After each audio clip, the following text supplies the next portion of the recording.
Welcome everybody to Red's Ramblings. I have with me today the co-hosts of the Say What Needs Saying podcast, Zach and Brandon. Zach, Brandon, whoever you wants to go first, go ahead and introduce yourself and tell a little bit about you. Sure. Yeah, I can go first. Hi, everyone. I'm Zach. As Jamie said, that we are the co-hosts of the Say What Needs Saying podcast.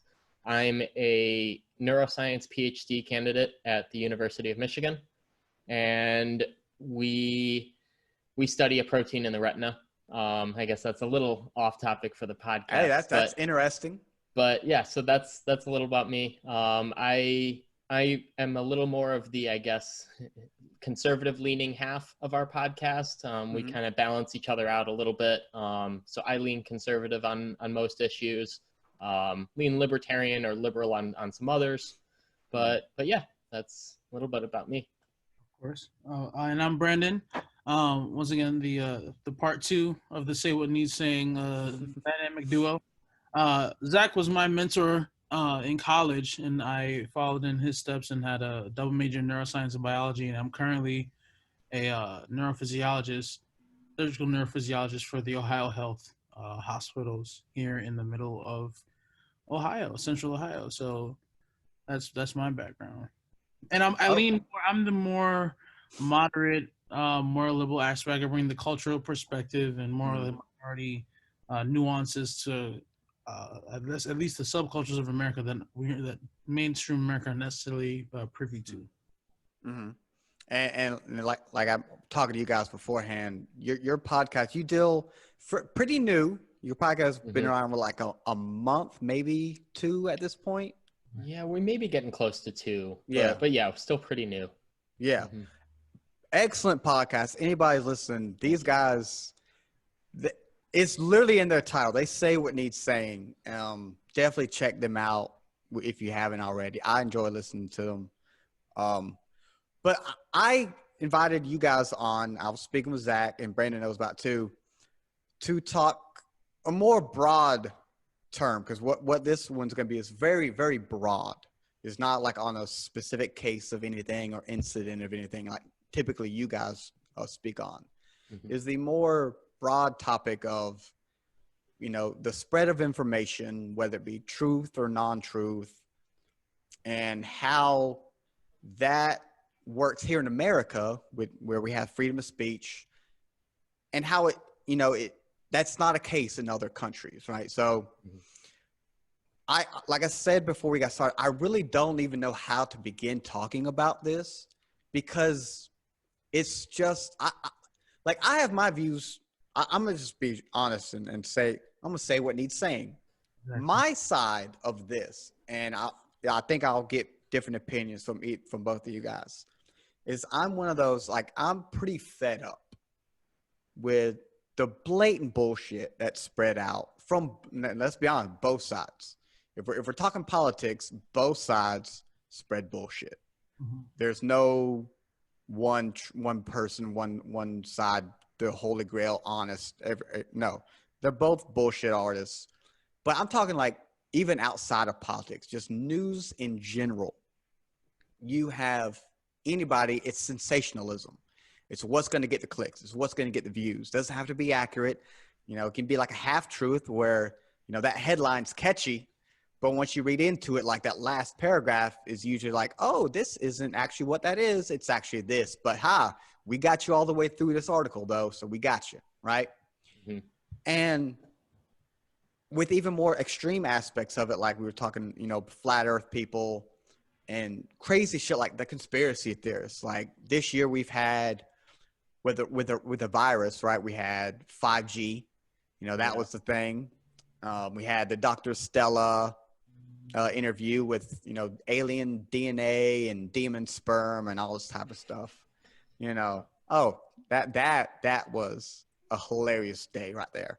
Hilarious week of news at that point. But you have these, sometimes like in that case, you have someone who you would imagine is a well-respected, highly educated individual talking some nonsense from our point of view, which I think is the correct point of view, who, her followers might believe it. And I'm all cool with, if that's your culture, You know, some people are going to believe what they want to believe. You know, like if you go in tribes and whatnot, they're probably going to believe that too. But if you're like the face of that push for, you know, the hydrochloroquine or whatever, and you're standing in front of a nation talking, at least rein those opinions in. Like keep certain stuff you should keep to yourself.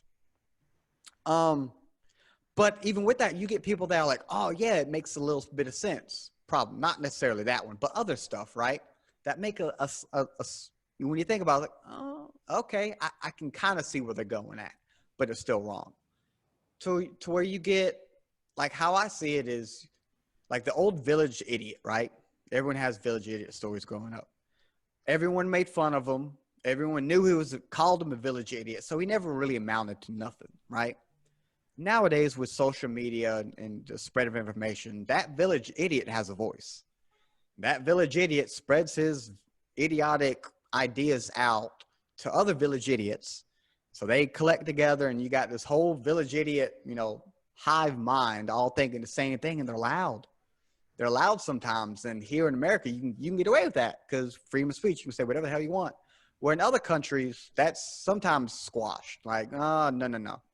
No, and yeah, you get like in Russia and China, if you step out of line, even if you're being honest, if you're going against, you know, the government, they'll squash you too. And that's bad. That's horrible. Nobody wants that either.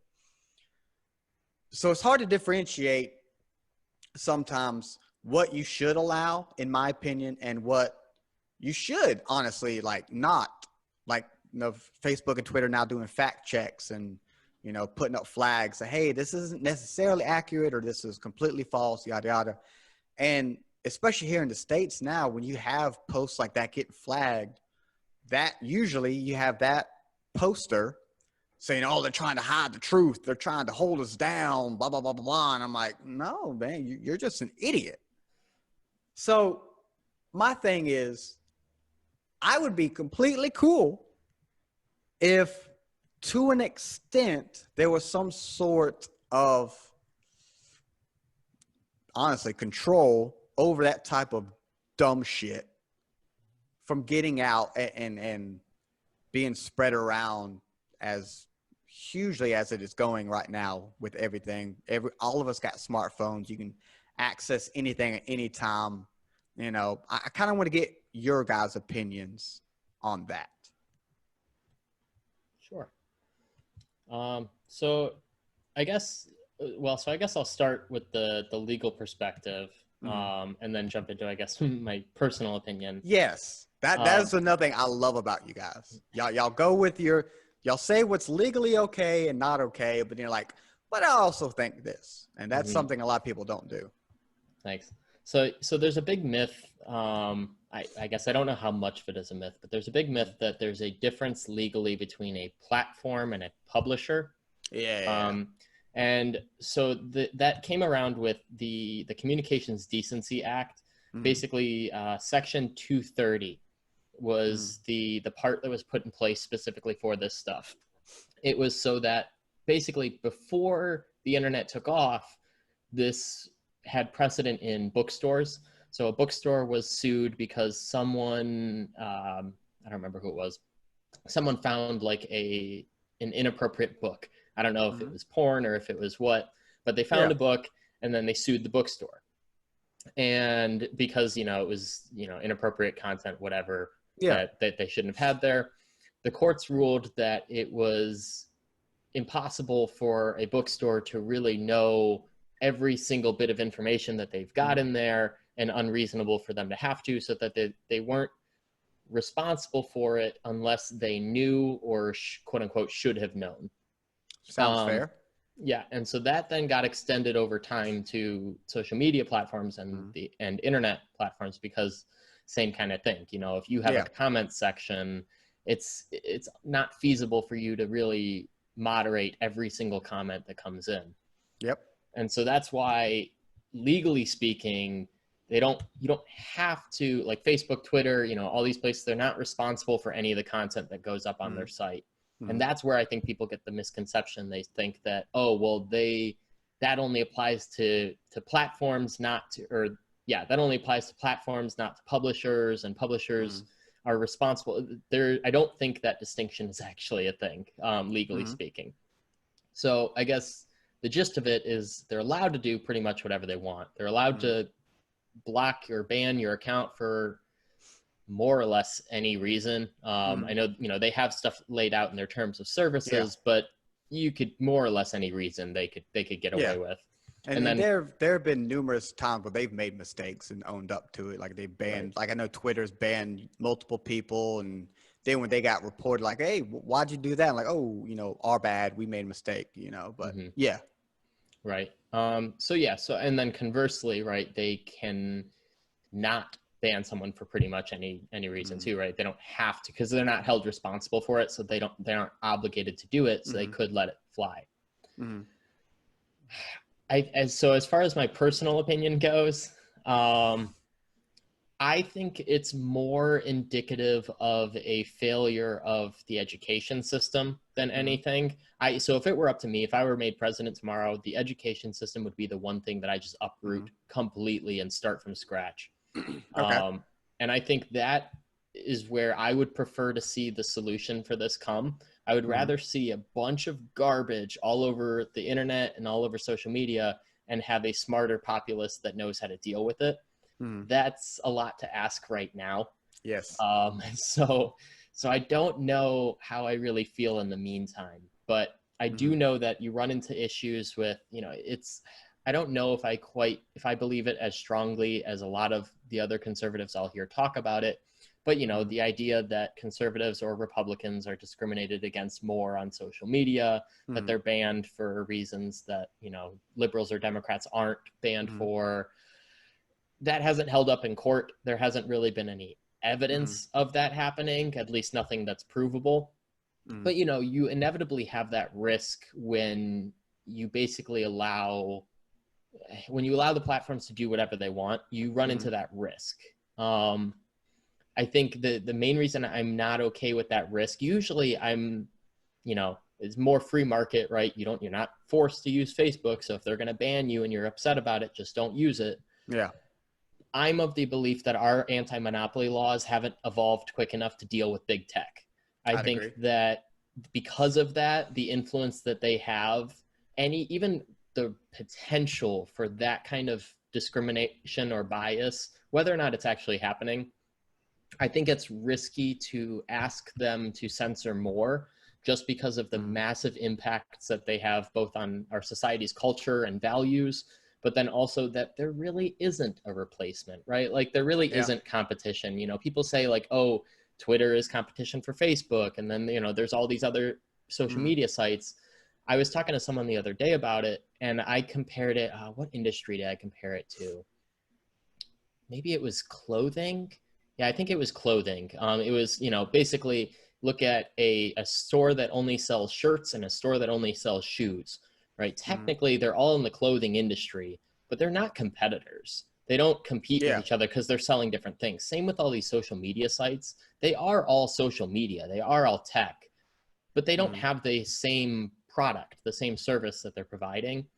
And so there are, probably dozens of competitors for Facebook, but when it's such a crucial part of your business plan and of your product to say that you're able to connect with friends and family and all this, but your friends and family are only on Facebook, then there really isn't an alternative. So long story short, I think because that they have that pseudo monopoly, I think that I'm more of the belief that we should not have them censoring. I don't want to say anything because it's a slippery slope real quick, but I would rather see less censorship than more and rather pursue a different solution, like, increasing, I don't know, internet savviness in our education system or something along those lines. I think that's fair. Brandon? No, I was going to say the slippery slope that Zach was trailing off was almost where I would like to begin. So in regards to the population of America that has smartphones, I'm not sure how much that is, but everyone has the possibility of becoming viral. Everyone has a possibility of what they want. And with that level of freedom, I'm not going to get mad at the level of citizen accountability. Where I lie my blame, or at least everybody was looking at one side of the coin to place the blame or to be the catalyst of the conflict. But I think there's a very strong proponent of in media involvement. The freedoms of media, I think the issue lies within media and the population. Mm. So Twitter, you can roughly say anything you want on Twitter. Yeah. And so Twitter had to relook at certain posts from even the president of the United States, which some of his posts were inciting violence, and that did go against Twitter's rules. But then they chose not to do it, chose not to penalize the president because it's the president. Yeah. So that there lies its own level of bias. I also noted that if you were to try to, I guess, limit the amount of BS, and there's a decent amount across the board and almost in every facet, we've seen it happen within the media when it came to the murder hornets. This ridiculous concept that they tried to make stick and make people forget about the pandemic and everything else that was going on, even with the cashless society that they were really pushing for a little while. But we'll also get, if we're a little too hasty or a little too what's the word? I guess impatient, you could have another Patriot Act where you act hastily and you force a lot of people to force the government to infiltrate into Americans' homes and their social accounts and gather information and guise it as, I'm just trying to stop nonsense. I'm just trying to stop falseness.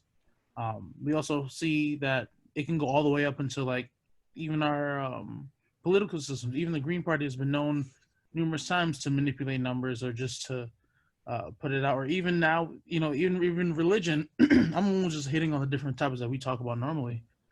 There's Pastafarianism, where why do I even know what that word is? We shouldn't, you know what I mean? But then we have people who don't say bullshit, but then the will and the power of the government can choose or when to choose when someone's telling a truth, whether it be the truth they want to hear or not. One example will be Edward Snowden. And we see that he recently appealed, I guess, I forgot what the term is, but what the government did and how they reacted to his case was illegal. What he said was completely open information to the public, and the powers that be chose what to be the truth or not. People, there were movies made about him months after his name even hit the New York Times. So there's definitely a relationship with, I think, the companies themselves that allow for these platforms to exist can't necessarily govern that many bodies. So I think there's more. What's the word? There's more responsibility on the media platforms. I agree. I agree with both of you guys. I'm in listening to Zach specifically talk about how, definitely our education system needs to be revamped. Oh, we are hurting so badly right there. And I knew that even when I was growing up in high school and all that, but it didn't really hit me till internet, right? And you're able to search anything you've ever wanted to look up and like, hey, let me check that out. Because I'm one of those, like if I'm watching a show or watching a movie, anything, and something piques my interest, I'll pause it, look up more of whatever that thing is. And so I've learned a lot just from doing that. And you've come into stuff that you remember back in the day that was taught to you that wasn't right, or whole sections of stuff that were totally glossed over, and you're like, what? Why didn't they focus on this? This is whether it be some horrible shit that we should have been taught, or some just super cool ass shit that I would have loved to known when I was 13 or 14. So I would say that while I agree with that, I think it's the old man in me. Because I legitimately, I've said this for a few years, I've pictured myself probably when I was 25. I've pictured myself as that old man on the porch yelling at the kids to get off his lawn forever, right? So I'm kind of like, fuck it, nip it in the bud. You're stupid. You don't deserve a voice. Get out. You know what I'm saying? I don't give a shit. Or lizard people? All right, that's cool, kid. Run along. You know what I'm saying? Um, I'm kind of at that right now sometimes. But I know that's not a very popular opinion. That's pretty extreme too. Um, but I agree with the whole education system revamping. And but I want to ask you again, both you guys as well, and we'll start with Brandon on this one. In terms of social media, again, you can say whatever you want, blah blah blah, unless they look at it and they deem it worthy or not worthy, they can pull the trigger there. When it comes to legitimate news sources like news stations, like the big nationals, not necessarily the locals, but definitely even the locals, I would imagine too. Do you think there is where you need a fine line of if you're not entirely sure, don't speculate. You know what I'm saying? Like if you again, I'm sure you guys have read stories and listened to stories. We're back in the day when we didn't have like CNN and 24-hour news cycles like we do now. Whatever came on the nightly news at 8 or 6 or wherever it was something that they've been working on that whole day or that whole week or a few months, looking at the same article, the same story, and getting the facts right before they release it. Now something happens, they run with the first thing in their head, and sometimes it's not right. Do you guys think that there needs to be a stricter line, at least for those companies, that is their job to relay the truth, at least, yeah, as it's known at the time? And even if you're aware that you are speculating, let start off with that. Like, these are the facts as we know it, because a lot of them just come out, whether it be CNN, Fox News, you name a channel, they'll blast blatant ass lies, or even they'll dive heavily into that host's opinion, which that's not news. I'm sorry, that's not facts. That's not news. Like, your opinion is your opinion. That's cool if you want it and you have it. That's fine. But if you're a news channel on a national news program, just keep to the facts. Brandon? I completely agree. I think to look at social media now, we have to look at its predecessors. And I forgot what year it was, but when CNN was emerging, they weren't able to get the looks that Fox News or any of the big news were getting. So what they had to do was make things called breaking news, and that was the first time that little real thing at the bottom was founded. The fact that they had live news happening, regardless if it was true or not, they had to say it had to be breaking news. And people continue to make jokes that every single thing on CNN, no matter what it is a breaking news when it clearly isn't. Cardi B in a song is not breaking news to anyone. Please leave me alone. I think the line that they're trying to paint in regards to what's news and what's not news, or what's true and what's not, isn't their bottom dollar. So like if a teacher chooses to be a teacher, their mission statement, so to speak, is to teach inevitably. When you join a Good Morning America, the bottom line is not to inform 320 million people. The bottom line is the bottom dollar. And the way you get the dollar is the way the advertisements come to click onto your channel. And how you get that channel, you're known for having the breaking news. You're known for a political side. You're doing anything you can to align yourself to a click. One click. And it's the same thing a lot of people, and I guess there's forms of that yellow journalism with the internet and social media now we see as trolls. So we quickly identify the nonsense, and we label them as a troll. Like, well, what is currently a troll or an attention seeker online is the Bill O'Reilly or the Rachel Maddow of them. There's ways to look at it, but that line, I at least wouldn't even know how to come close to delineating the two, the lies from the truths. Yes. Yeah. Zach, what about you? I don't know. I think so. It's tricky because it's another.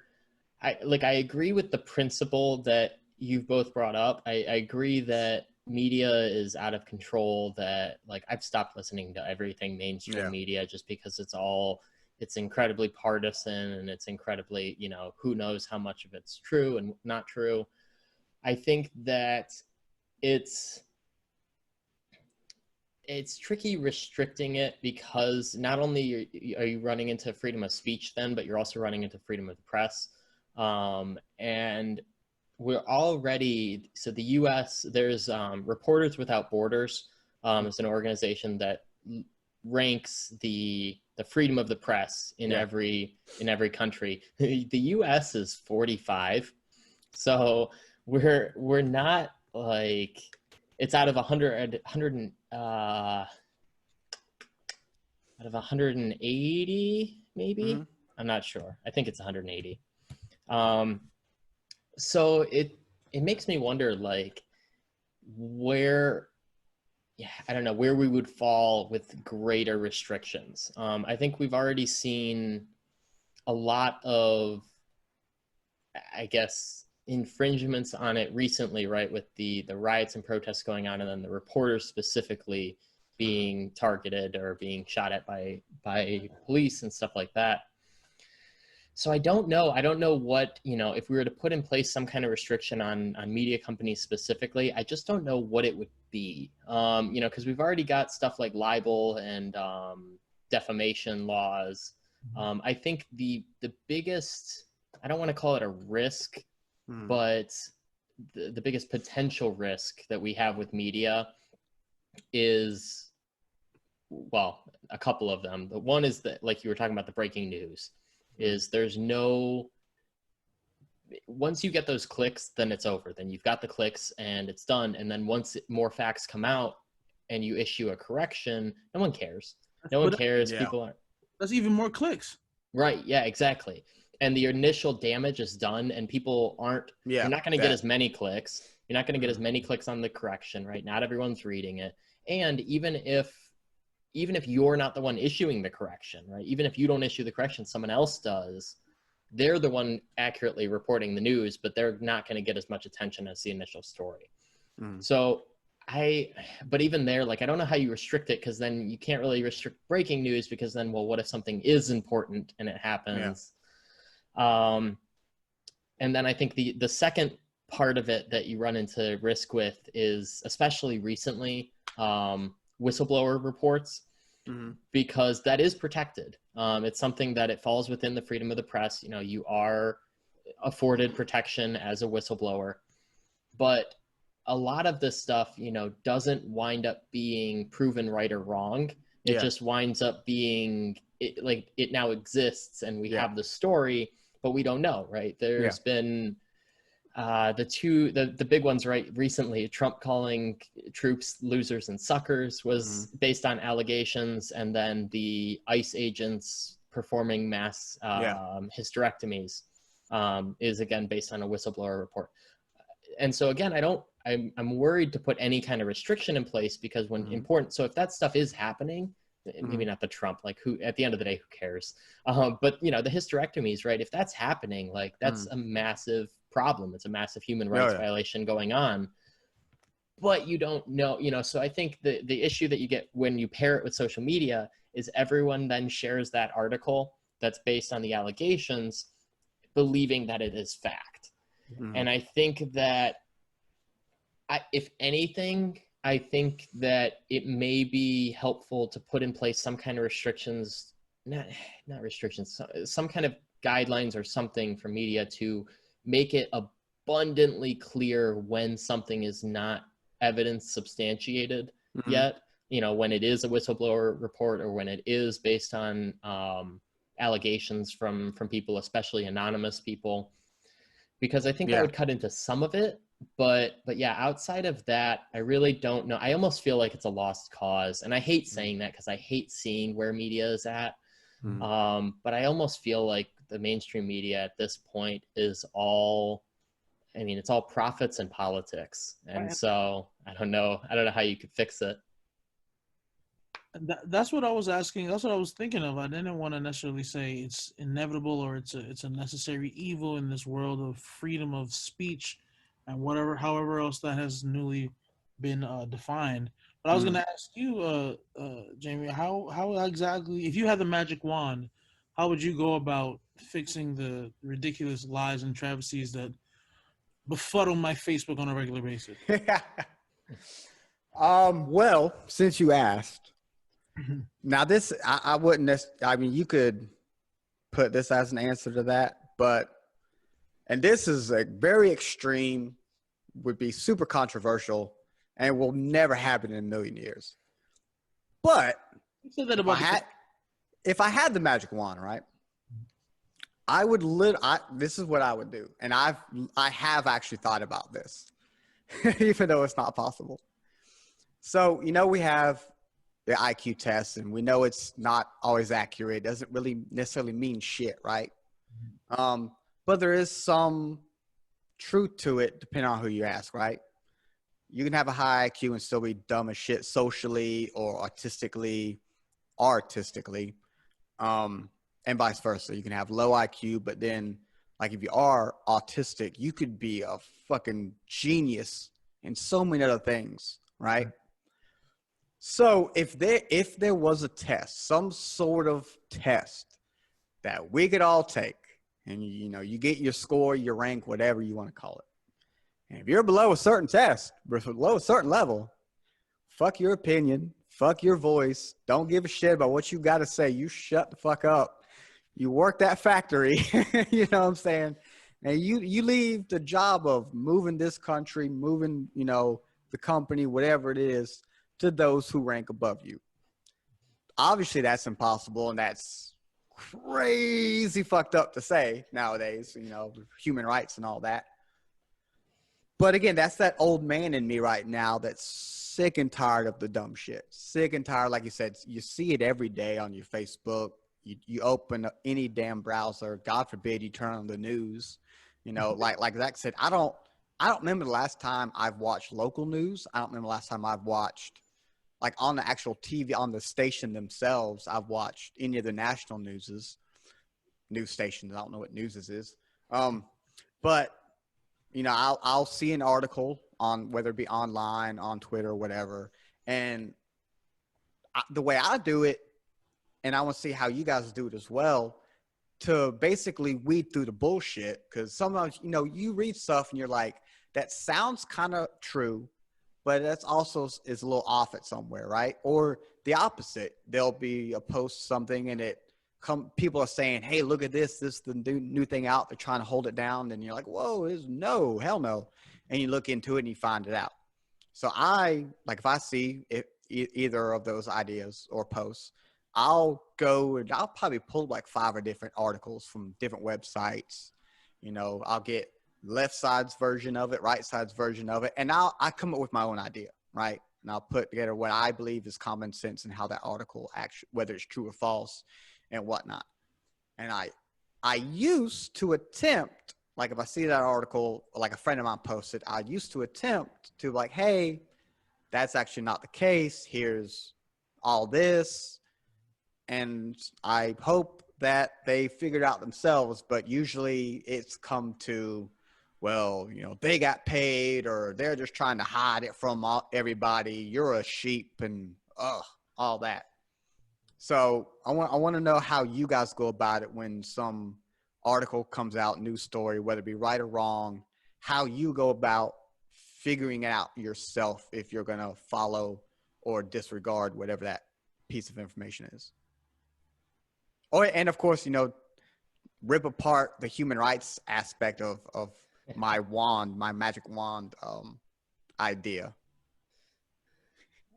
So I guess I'll start with your point about, the news, like how we handle it. I try to do the same. I don't anymore. For lack of a better term, I don't correct other people anymore. Yeah. This point, I stopped. I stopped. So I only use social media at this point for podcast purposes. I've entirely stopped using it for anything personal, anything outside of plugging the podcast or posting episodes, stuff like that. I've just stopped. So that part, I just kind of leave people to their own devices and hope for the best. Yeah. When I'm reading a story, inevitably I'll find something first that has more of a conservative swing, because I read some more conservative sources. And so it'll definitely have that tint to it. And so then I try to find, like you said, a couple more left-leaning sources to go along with it. And then I also, it depends on what the story is, because you can't always find all these different sides. But the other one I like is I've really started enjoying Reuters. I think that's how you pronounce it. Reuters or Reuters? Reuters, yeah. Because then you kind of get, a little bit of an international perspective too. And regardless of, which way it leans, then it's just an outside perspective. So yeah, I guess ideally that's what I like to do, is I try to go, right leaning, left leaning, and then kind of some kind of international perspective. Yeah. That obviously that's not always possible. And it's, I also don't always have the energy to do that. So unless it's something that is, I guess, more critical, for lack of a better word, then, a lot of times I'll read it on whatever source I hear it first, and then kind of just go about my day, because it's not as pertinent to my day or to my to my existence. But yeah, I mean, I definitely agree with you that you have to get all sides, and if you don't, then no matter what, every source, something is wrong, or something is biased at the very least. Maybe not wrong, but something is biased. And so, getting multiple is definitely the only way. In response to your, I guess, magic wand solution, I liked what Brandon said about it being a quote unquote necessary evil of freedom. Is that, someone on one of our, I'm going to butcher the quote now, but someone on our previous podcast had brought up the quote that if you choose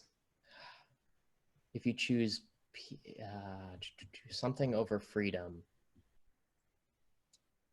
I don't know, whatever it was, choose protection over freedom, something like that. Basically, there's a way off between peace and freedom, because like the more freedom you have, the more risk you have inherent in that society, as you're allowed to say more, right? So freedom of speech, you're allowed to walk around with a Nazi flag, and that's legally okay. That inherently has some risk to it, on some level. And same with like media, then, you're allowed to have free press, but then that comes with misinformation and disinformation and things like that. So I almost, again, I don't want to go back to the cop out, let it be whatever it's going to be. And then we'll let people fend for themselves. But that's almost like, it's kind of my go-to, just because I'd rather see the freedom of the press stay intact, and not, like, I don't trust the media for sure, because they're all biased and partisan. That said, I don't know if I trust the government to handle the media, so I don't know if regulation is the right path. And I think that's why. And so when it comes to like stuff, like implementing a test to determine who can, speak in the media and things like that, I do think the media companies need to get their shit together. They definitely need to have their hiring processes better, and let me say this real quick. Just let you guys know, y'all would pass already. So y'all would not be working factory jobs. Don't worry. No.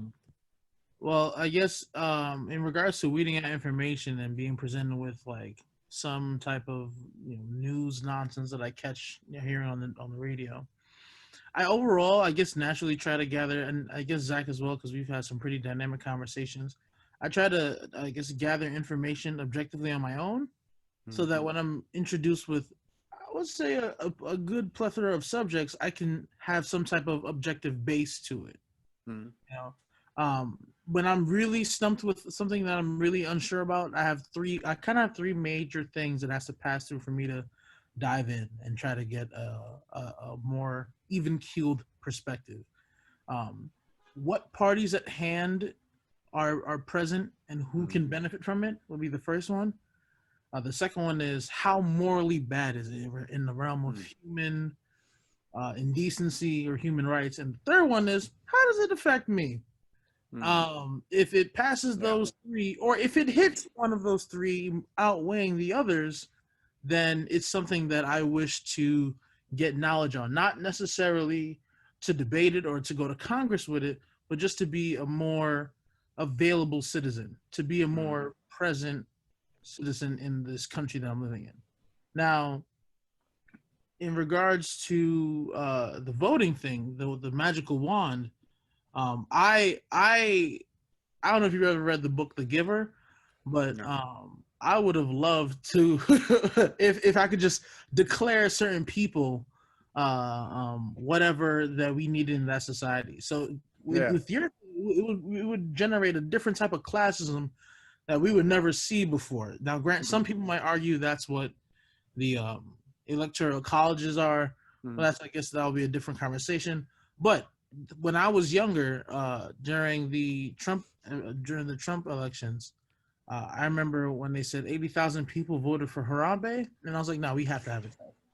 There's no way, because you cannot tell me that I'm not intelligent until 18, but there is people on this earth who are willing to use their right, that no matter what demographic you had to fight for, whether you had to fight the British or the British or the British, you had to fight them at one point in time to vote, and you chose to do Harambe. I was like, no, fuck them. If you're 24, you voted for Harambe, fuck you. I'm intelligent enough to make this decision, and I think there needs to be a test. I learned that the test is wrong, but I see where you're coming from. Yeah, right. Do you guys remember Vermin Supreme? Yeah. How do I know that name? He was the dude with the boot on his head. Yeah, he's always been running for president. Oh man. Yeah. Oh, I love Vermin Supreme. But so in terms of your three criteria, Brandon, it sounds like I would my magic wand idea would fail the third because it's a huge human rights violation, but it wouldn't affect you because you'd be okay. Right. So I guess I would get 1 and 3. So hopefully that would make a pass. Right. So let's see. What were we just talking about? Your human rights. I literally just had it. I'm gonna have to edit this out because now I can't fucking remember. Human rights and the what you call it. No, fuck. Shit. God damn it! Why did Vermin Supreme have to come into my mind? You're right. Was it just Damn you, that Vermin. of people not not like getting bullshit information? I don't know if that's where you wanted to go towards. Like you being fed nonsense information. That was your original question. Oh, okay. Well, this isn't that, but maybe this will jog it. Do you guys remember the movie Idiocracy? I've heard about it with Terry I've never Crews seen it, as like the though. president, and apparently people love that movie, but it didn't get Yo. like now it's a cult following. That's huge. Oh, That's man. huge. Okay, so it's a comedy. It's a political comedy. It came out. Let me see if I can remember when this thing came out. And I just remembered what I wanted to talk about. It came out in 2006. Okay, so it came out in 2006. Whenever you guys get a chance, watch that movie. Please watch that movie. Let me know what you think of it, and you'll definitely understand why it has a cult following, especially in the world we live in today. Right. But to backtrack on what I was trying to remember is what Brandon said with his 3 criteria that everything has to meet. And the last one you mentioned was, does it affect me? Mhm. And I've been having that conversation with myself, coworkers, my wife, throughout this is kind of getting off subject, but this is kind of a political talk anyway. So here we go. With this whole Trump administration, because I'm one, I don't like the guy. I feel he's extremely stupid. That being said, nothing he has done has directly affected my life or my family's life. Nothing. He needs to shut. He's one of those. He would be a fucking factory worker. I don't give a shit. He would be sweating balls in the fucking boiler room if my magic wand was real. But again, nothing that he has done has directly affected my life or my family's life that I'm aware of anyways. In a negative way, because yes, his tax cuts did kind of give me a boost in my paycheck. Even with the stuff he's got now with the payroll, even though we've got to pay it back next year, which is fucked up. But so on that, it's difficult even for me because I'm like, oh man, I can't stand him. When he opens his mouth, I can't stand him. but he's done nothing wrong to affect my life, my family's life. Now he has for other people. And so they can go that route, and I don't want him to win. I don't like Biden either. It's sad that 2 elections in a row we came up with the people we came up with. Right. That's how I see it. Didn't care for Hillary either, and definitely don't care for Biden. So, and I think that is definitely partially due, or a big chunk, like Zach was saying, our education system is sorely lacking. We do not pay our teachers enough at all. I know even in my school, or my son's school, one of the counties over, because with the whole virus thing going around, right? He's going 2 days. He's going Wednesdays and Thursdays to school, and then he's doing at-home school stuff Monday and Tuesday. They don't have a Friday. And they were going to get like plexiglass, dividers in between each cubicle to keep distance, and you can kind of do it without masks. That's what their hopes were. But just dividers in a class of, I think, 12, maybe 15 kids. If they had done it for the whole school, that was the entire budget for the year. And I'm like, plexiglass would have depleted your budget? Like, how small is your fucking budget then?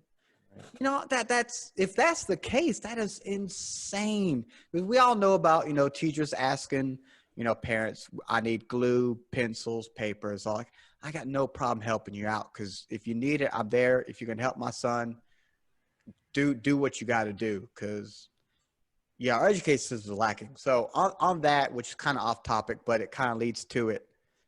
Zach, if you had a magic wand, and this is going to be for Brandon as well, your magic wand, if you're president, to have a better education system, what are some of your ideas you would do? Because I got to say, both of y'all are in college. Zach's going for a PhD. What did you say, Brandon? I said I'm out. I'm out of college. Okay. Well, you graduated. Brandon's still going. Maya's never been. My wife's going, and while she's going, I'm seeing why I don't want to go, So I'm gonna let her have the doctorate. I'll just be a factory. I'll be the factory worker with a brain, though. You guys are insanely more intelligent than I am. I feel like I could hold my own for the most part. But go ahead, Zach, and what would your magic wand ideas be? Okay, so feel free to stop me if I ramble, because I've actually given this some thought before. You got to remember, Red's rambles. You can ramble all day long, man. There you go. So I believe that for public education, for the government, there should be some focus on what we focus on right now. Math, science, social studies, English. That stuff at the preliminary level, right? Elementary school. You still need the basics of all of that, obviously, just to be a well-rounded and functioning adult. Yeah. Anything further than the basics in any of those areas, though, should be at the point of specialization, right? Like after you've got American history, and you've got basics of math and algebra, and you've got basic science, and you've got grammar and language.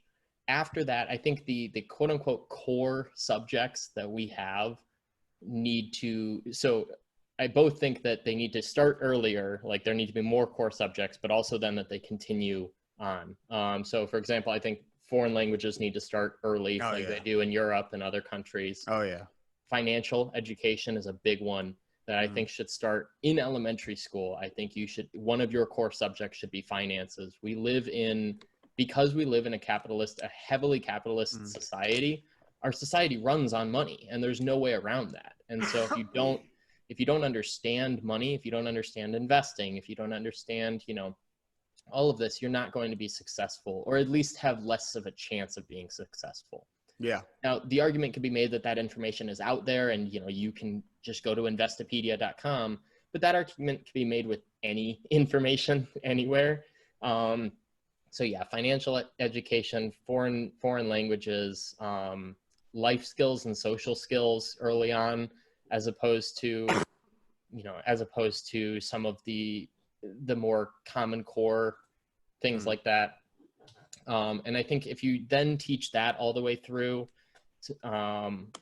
people will be much more well equipped than they are now. I think the focus should be more on teaching the skills, not the knowledge. So critical thinking, problem solving, things of that nature. And you can do that through things other than math and science. And don't get me wrong, math, science, education, all that is still super important, especially at the level of specialization. Once you've got your base, then sure, specialize and get a much better math or science education, things like that. But yeah, I think the focus right now is way too much on these common core subjects. And once you get past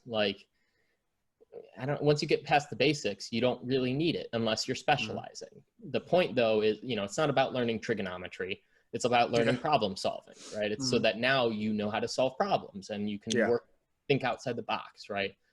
So that's why, I'm more in favor of things like charter schools who aren't as held to as tight of restrictions on their curriculum and stuff like that, because it allows them that freedom to kind of branch out into these other areas.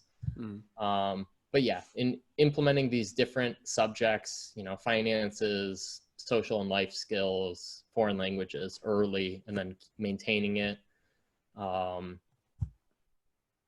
Yeah, I guess that's it. I mean, obviously there's much more to fix than just that, but I think that would begin to fix some of the issues we have right now. Like, people right now, people are very angry about capitalism. Very, very angry, right? There's a big push for democratic socialism. There's a big push for, Marxism in certain areas, right? There's a big push against capitalism.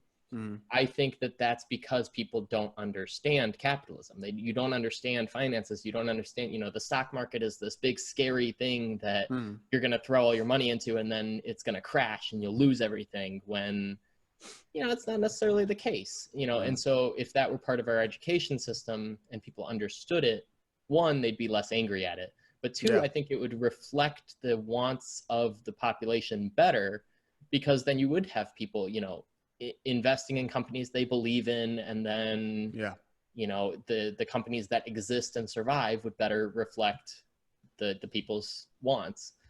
So yeah, I think all of that needs to be changed and just completely reworked from the ground up, because even at the early stages, we don't do enough, which you can't really do more on the current teacher's budget. But these other schools in Europe and in Asian countries, right? And the rate at which they learn this stuff is so much quicker.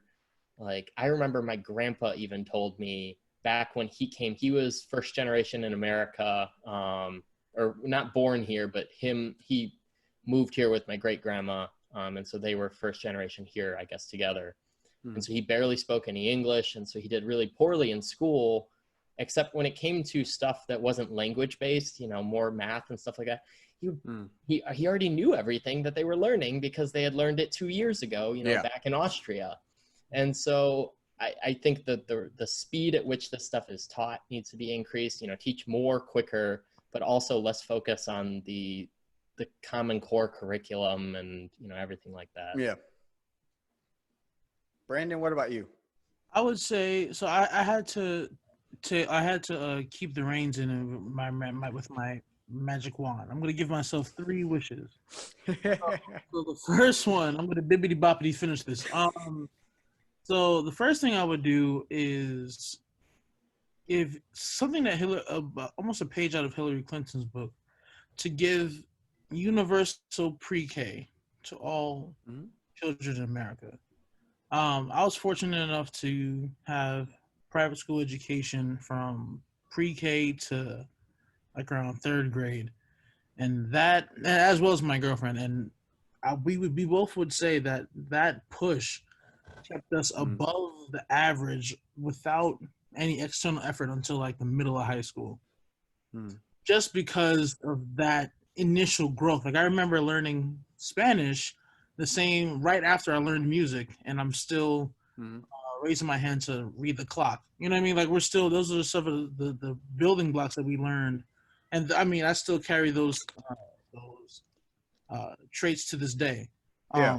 Just because of that level of appreciation and understanding the purpose of it. The second thing I would do is have like an advanced math course for every every middle school between 6th and 7th grade, because I'm not sure if Zach can attest to it, but everyone really liked math until about 6th or 7th grade, and then the dichotomy is ridiculous. Some people hated it and couldn't grab onto it and struggled until they passed. No. I hate math, dude. Or some I can't people, stand it. right? And then some people, they took it or was able to grasp it enough till they needed it, or until they Yeah. used up its resources.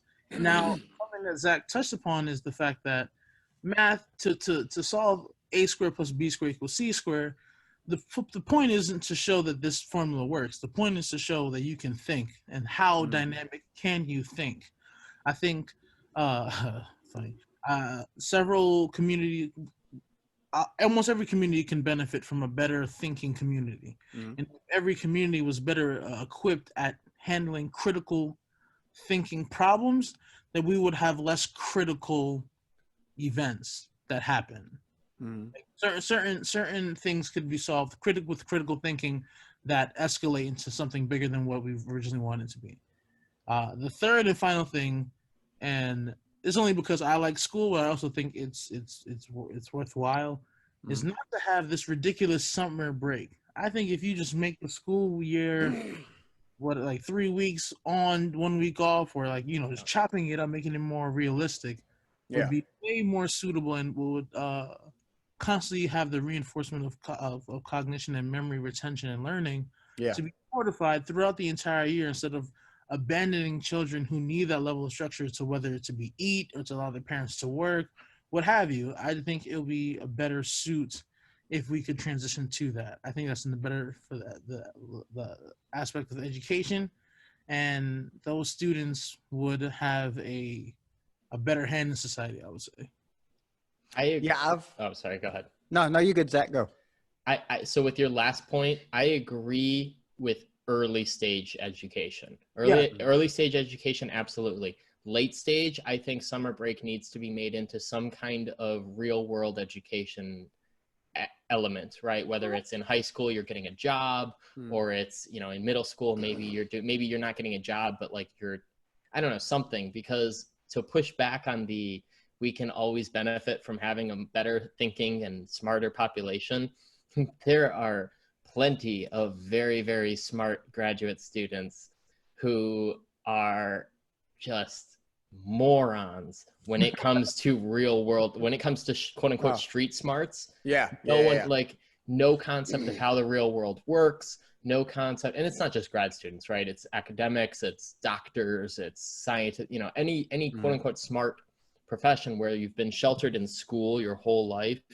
You're very book smarts, and you're not street smarts at all. And it leads to stuff like, I don't want to get too political, but like the strikes that are going on at U of M right now, I disagree with a lot of what they're standing for and a lot of their demands. And I think that's, in the conversations I've had with people, it sounds like people who share my sentiment about them believe that it's a lack of street smarts and understanding of how the real world works. And so, demands become unfeasible or not feasible and, unrealistic, because, you want a certain thing. I don't want to jump into, the big conservative conspiracies, right? It's not quite liberal indoctrination or anything like that on any crazy level. But, people, if you have only school all the time, I think early on that would be valuable, especially because then you could factor in more of those common core subjects, whether it's finance or social skills or life skills, and things like that. But I think later, I think it would be more beneficial to incorporate some non-school education component, whether that's trades or whether that's just working or whatever. Or what? Or internships. Yeah, internships, any real world experience, in anything, especially high school. Middle school is kind of in the middle, you could probably go either way. Maybe not work, obviously, but, you could probably find some real world thing that a middle schooler could handle. And then you could probably also justify sticking a middle schooler in, school more or less constantly. But no, in general, I agree with that last point you made. But that was my one area of pushback. No, I agree a lot now that you mentioned it that way, Zach. And yeah, early on, it sounds good, and I'm cool with it because my son went to pre-K, and he's in first grade now, and he's incredibly intelligent when he wants to be. Like like when we ask him questions, now that we're kind of doing half home, half at school, when we ask him questions, I can tell he knows it. He's just, because he knows I'm this dad, or his mom's his mom, stepmom's mom, he knows he can kind of get away with it, but I know he knows it. He's way more intelligent than I would imagine I was at his age.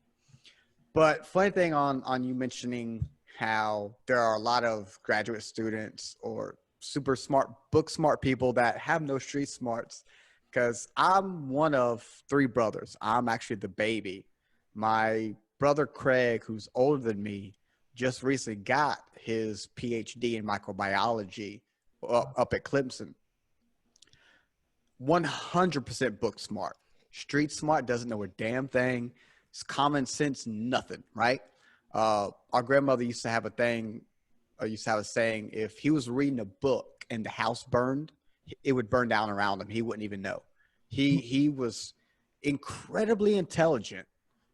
He was that brother that, or that intelligent person that if he thought down of you, he was going to talk shit. You were lesser than him. He was an asshole like that, right? But my oldest brother was more street smart. Like he was out in the world. He got caught up in drugs. He threw his life away, but it cost him to gain a lot of street smarts. Whereas I'm more common sense, I say. Again, never went to college. Don't really want to. You know what I'm saying? I feel like I should have, but I didn't. So whatever. But and like both of you also mentioned about basically additional languages, because I know I didn't even get the opportunity for a second language till high school.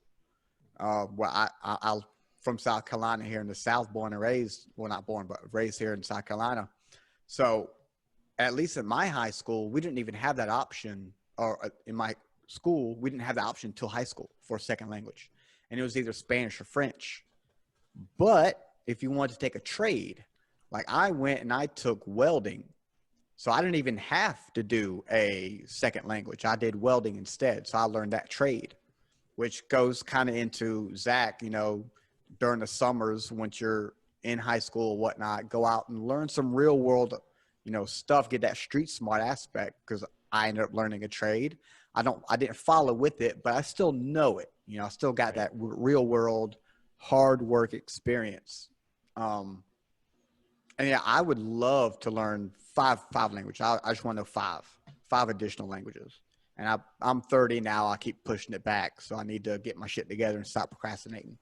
But I agree with both of you guys on that. And definitely like, even if it was like a shadowing of a job, because even in high school, you don't necessarily always know what you want when you graduate, but you usually have some sort of idea, right? So I don't know about you. I don't remember actually I did want to be a welder in high school because my granddad was one. But I don't know if either of you in high school wanted to be a neuro, whatever the hell you're going to school for. Yeah. I don't know if that was the thing for you guys, but whatever it was, if there was an internship or like a shadowing program, you can go follow behind somebody into that. Right. Granted, you probably won't get paid, whatever, but you still get that experience to see if that is what you want to do. And that's great. And stuff like that. Yeah. Like that should 100% be an option, or even just a regular job, like a McDonald's or something, because that gives you your finance. And on the finance, I definitely 100% agree there, because I think it was sixth grade or ninth grade. I don't know why I'm forgetting. That's a big difference right there. But either way, I did take a class on stocks way back in the day in high school. And I had never known about it, right? You see it on the ticker and news and everything, NASDAQ, Dow, all that kind of shit. But I definitely never understood it. but that class was easy. It made sense. I was like, it kind of gives you that understanding that, oh, I can do this, Mhm. you know. Now, granted, I have a few and I dabble here and there. So I have sort of not some knowledge of that area, but I don't think I would have if it wasn't for that class. And it piqued my interest. It definitely piqued my interest. And like I said, it kind of leans you to, well, I like what this company's doing. I want to invest in them or something of that nature. Yeah. But I want to leave you guys on, again, I want to let everybody know these guys, Brandon and Zach, Say What Needs Saying podcast. Watch it. You guys actually have an episode coming on that whole university. I'm gonna check into that because I haven't even looked into it. But I've been seeing your posts. You're trying to figure things out for that one guest that wants to come on. So, oh no, before I go, I do also agree with the whole. It sounded like you were basically trying to say how some of those in that strike, without having real world experience, I kind of got the feeling that yes, a lot of this younger generation, probably definitely more skewed towards the liberal side than the conservative side, are more of that, give me it, you know what I'm saying? That's how I'm seeing it, you know, give me this, give me that, you know what I'm saying? I'm entitled to this shit. And I'm like, no, like, even though I'm probably center left easily. I'm also like, earn your fucking shit yourself, man. Like, go out, do the work, earn it. Life's a bitch. Cause like you said, you know, there's so many times I've gotten to conversations with people, and while what they're saying, I get it. You know, that's admirable. The world should be like that. Yes, that's not how the world works. You know what I'm saying? Like, you need to understand that right now, that's not possible. Aim for it later. Yes, aim towards getting those steps to get there, because that is a great place to be. If we can ever get there as a fucking world, really, if we can ever get there, that's awesome. But to like demand that stuff now, that's a stretch. It's you can't flip a switch and boom, everything is how you want it.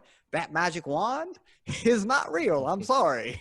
You know, that's great that you have that vision and those dreams. Work towards them, but realize it's going to be a slow process. The way we've gotten here as a country has been a pretty slow process, you know? And things are getting better. I would say over the years, things have, from when I guess I started being intuitive to my surroundings on a social level, I feel things have gotten better. It's just also, as things have gotten better, that voice, the social media, the flow of information highlights the negative so loudly, it kind of feels like we haven't made progress, or that progress has stopped. And you kind of have to reel it in and realize that we have made a lot of progress on just about every type of playing field, every statistic. We have made some sort of progress. Hasn't always been as much as we wanted, but we're slowly getting there.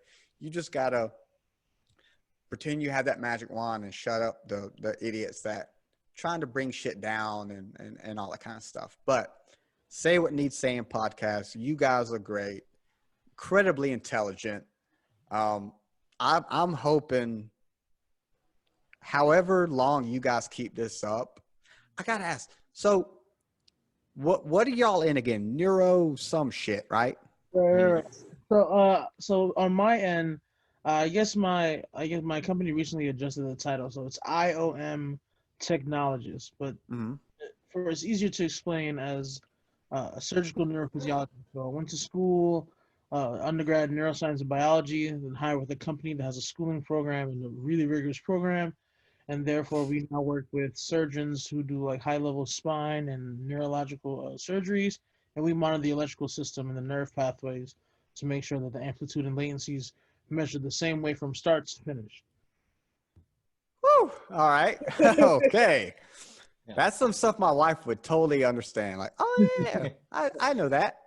And Zach, yours is neuro something Uh, as well, right? Yeah, neuroscience. So I'm less on the clinical side. My lab is in ophthalmology. We do research on the retina, but I'm more on the research side. So um, we look at a particular protein and how it can help protect neurons in the retina.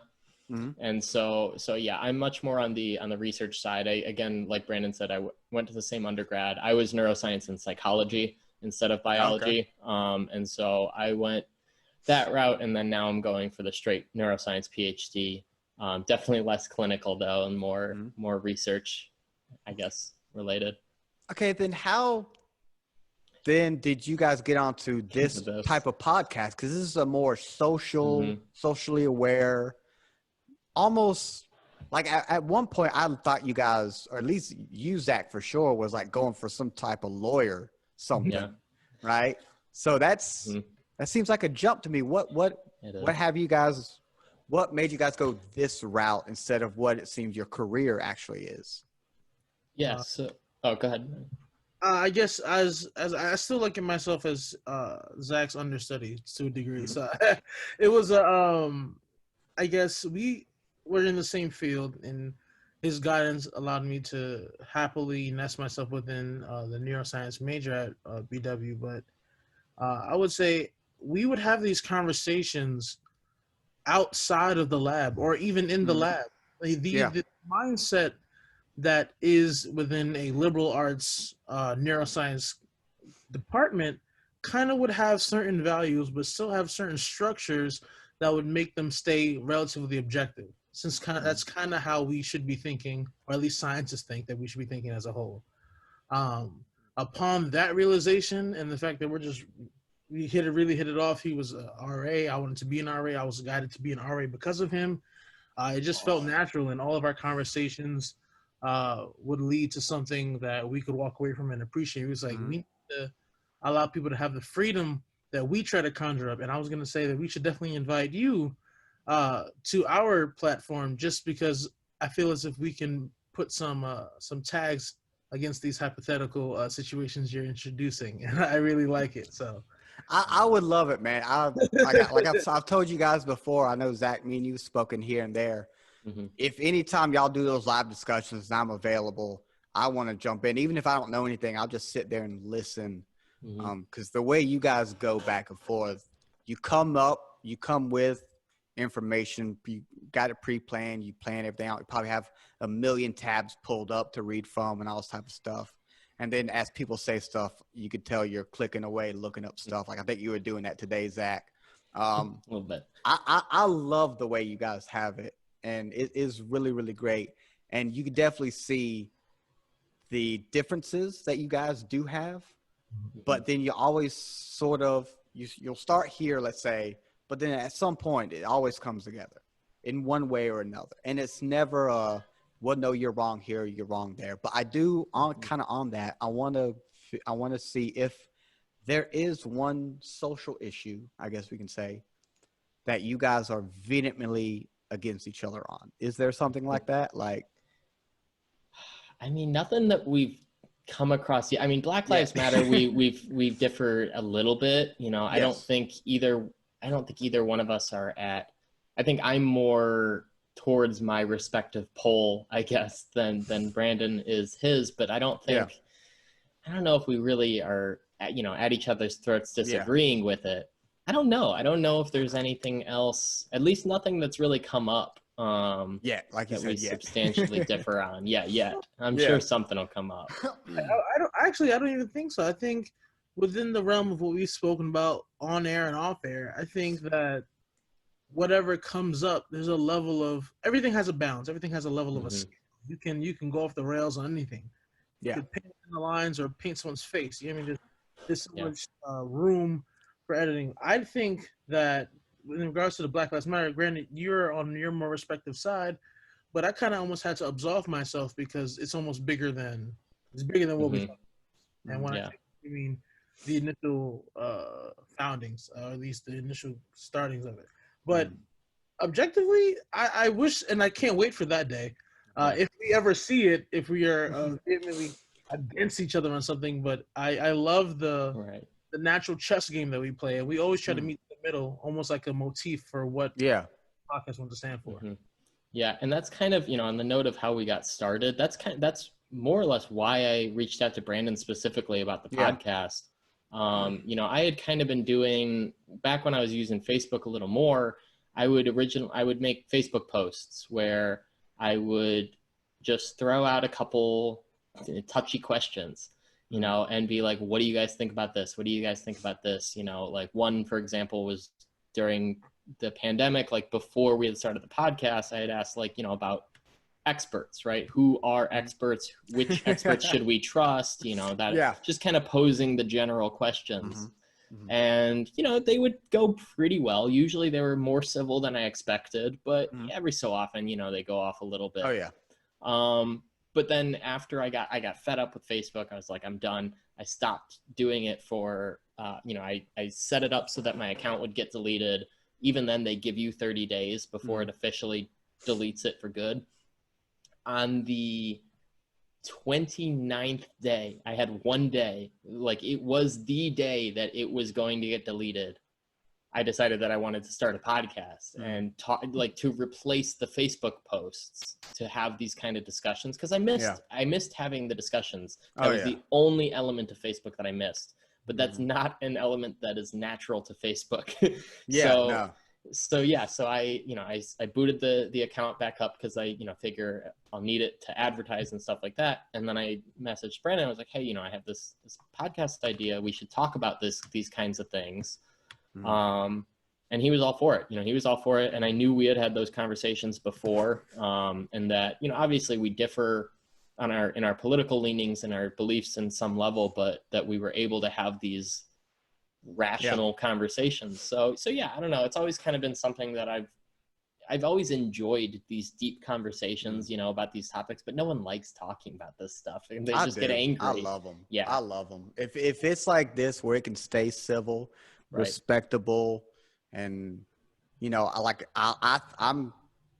try and like lighten up the situation, so I'll throw out a ignorant joke, my magic wand thing, so I kind of try and do that. But if there's a discussion, it just goes, so even if it's on touchy subjects, that just flows well, ideas are going back. Oh man, that's like a brain boner right there, man. That's a freaking that's a brain boner. It's like, oh yeah, you know what I'm saying? That's so good. Great. It is. I love them. Yeah, we definitely try to push the boundaries, at least when I was in college, in regards to what conversations people, quote unquote, are allowed and not allowed to say, or not allowed to have. I think people are afraid of this notion of conversation when they don't understand that's the only bridger that we have left. I remember one of my favorite comedians said, think is the only thing that's left free to do. And I don't think enough people embrace the idea of other minds, and they don't learn anything. They don't believe that, because conversation can be civil, but I don't think that's a real conversation. Conversations get heated. They get a little bit funky. You know what I mean? They have aspects of them with a little bit of tartness. Sometimes you say a word off color here, but if you're mature enough, or if you're mentally trying to break a concept like fear of discussion or fear of saying what you need to say, we have to go there so we can and come back to show that. I agree. And so you guys keep this shit going. I'm enjoying every episode that I've listened to so far.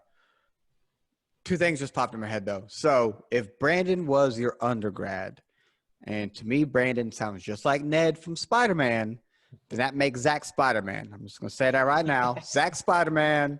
Brandon, I'm sorry, you're Ned, but Ned's cool as shit too. Ned's cool as fuck. One last thing. I think I've said this like 3 times now, but for real, last thing, unless I think of something else. It's my show. I can do what I want. You guys are both in the neuro brain shit subject, right? What are your thoughts right now on Elon Musk's Neuralink? Zach, can I go first, please? Yeah. Oh, Sure. God. This sounds like he's loaded, ready. Oh man, because there's an aspect of my job that literally does this. So Okay. During different shifts, you're doing like a revision of your vertebrae or something like that. Mhm. You want to run a motor, so you're running you're stimulating a motor pathway at the top of your motor cortex, and you're recording what's going to happen in the muscles. Usually, that's some form of twitch, right? So what Elon Musk is doing is taking my job and taking it from the creation of the wheel to the creation of a rocket, where you're taking and you're analyzing the different pathways of the motor cortex and allowing it to foster movement, to take, from the most extreme, someone as a paraplegic, and to walk. I am feverishly excited. People are fearful, but Yeah. I am always gonna lean, whether it be 1% or 100%. I'm gonna lean on the side of innovation and pushing the boundaries of science. Because oh my gosh, Yeah. I'm Zach. Please go. Please go. It sounds like hold on. I'm sorry. It sounds like I need to have you guys on for a further discussion on this. Oh, of course. Anytime. Yeah, no, I more or less agree. I love the innovation side of it. I think they probably have high hopes right now. I think that they're probably not going to be successful anytime relatively soon. But I think in addition to the innovation in science and the medical developments that could come from it and everything else, I think the other key aspect of it is the AI. Is that if it's kind of if you can't beat them, join them. Like if AI is going to continually progress, and it's scary. And how many scientists have come out saying that it's a bad idea? Stephen Hawking didn't like AI, and I don't like AI either. Like, I think that I don't want to say I don't like AI, but the risk of AI developing too much is a problem. But, if you're hooked into the network, maybe that makes it worse, but maybe that makes it a little easier to deal with it. I don't know. But yeah, I like it. I think that it's a cool idea. If anyone's going to figure it out, it's going to be Musk with a neuroscientist on his team, because I think say what you will about his personal, and social aspects of him. Like, he's not always the best person in those arenas, but dude's a genius when it comes to innovation and invention, so I think that if anyone's going to figure it out, it'll be him and a team of neuroscientists. So it'll be really cool to see it when it comes to fruition, whenever that is.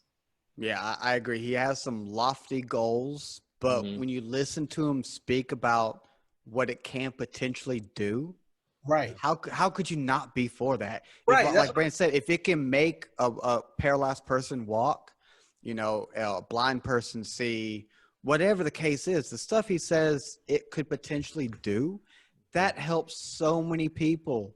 Yeah, it's going to be a bumpy ass road. That's uncharted territory. 100% that it's going to be a bumpy road. There are going to be mistakes.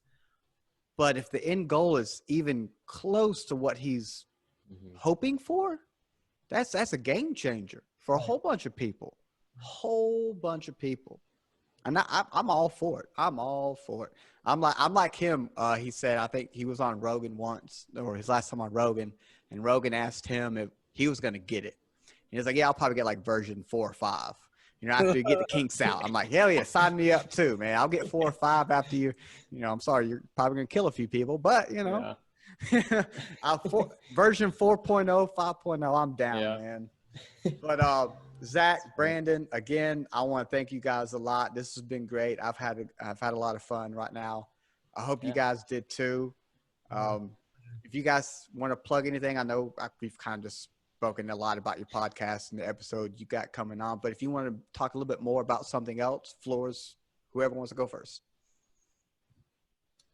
Well, I don't really have anything other than the podcast, so I'll just say that for the podcast. So thank you again for plugging us as many times as you did, and for listening to us. I guess specifically for the podcast, a couple things that we're really trying to work on. YouTube subscribers, and so especially your stuff's on YouTube. You've got a bigger following than us on there, so maybe some of your listeners will come over. I hope they do. yeah, just, sub to us on YouTube. We'll get a custom URL eventually. And the other thing that we're trying to get off the ground is Discord. We're trying to create a Discord server where we can continue these conversations after the episodes end. So if you're interested in that, feel free to message us on social media, either one of us personally, or, message Say What Needs Saying on the various pages. And yeah, but I don't have anything else to plug. That's my only passion project right now. So. All right, Brandon, what about you, man? Nothing. I'm just definitely gonna echo the same sentiment as Zach. Definitely appreciate it. I love what you're doing as well. I love how raw your aspect of your society is, and how other people should be hearing it from your perspective as well. On our end, plugging wise, I would say we're gonna have something very unique coming around the election time. We're gonna be hyper analyzing what these individuals are saying, and it's almost disrespectful to call them politicians at this point. Right. But we're gonna see how they're approaching things, and we're gonna pick apart and see what was said and what was fabricated, at least. Yeah.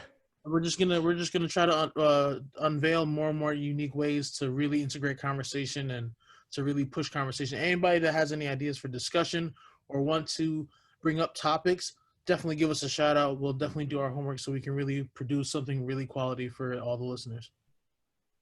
All right. Well, once again, you guys, I want to thank you a lot for coming on. I enjoyed the hell out of this one. Got a few good laughs, made me think, learned a little bit. So once again, thank you guys both. Say What Needs Saying podcast. Everybody check it out. It is awesome. And Zach, Brandon, you guys have a good rest of your night, man. Of course, Thanks, man. You too. Thanks for having us.